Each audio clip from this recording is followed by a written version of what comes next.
Mummy बहिनी फेरि कराउन थाल्यो। के अनि नकराएर के गर्ने तपाईलाई खाली यही कुचे मात्र डुलाएर बस्ने हो र भने तुले चाहिँ मोबाइल डुलाएर बसिसस् त होइन हामी त काम गरेको तेरो चाहिँ मोबाइल के होइन के अनि यहाँ भ्याकुम हुँदा यो मेरो मम्मी बहिनी के भएको यो भ्याकुम चाहिँ के पूजा गर्ने के पूजा गर्ने हो कि बिहान बिहान पूजा गर्ने त्यो भ्याकुमलाई फुर्सदमा लाउने भ्याकुम अहिले यहाँ दिउँसो मध्येमा भ्याकुममा लाउँछन् ओ माई गॉड दिउँसो फुर्सद बिहान होइन मेरो मम्मी बहिनी दिमाग कहाँ छ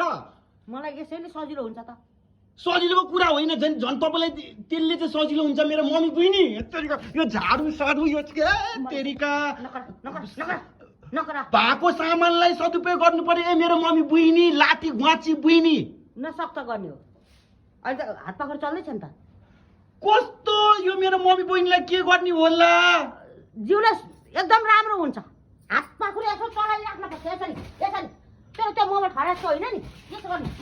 होइन मम्मी बहिनी तिमी त एकदमै लाठी गुवाची यार गुवाची यो कुचो होइन क्या यो कुचो होइन उतापट्टि हो लाठीको छोरो यस्तो भइसक्छ लाठी भए पनि छोरो बाठो छ त सबैले मलाई लाटो भन्छन् म बाठो म लाटो रे कस्तो लाटो आमाले जन्माएको भन्छन्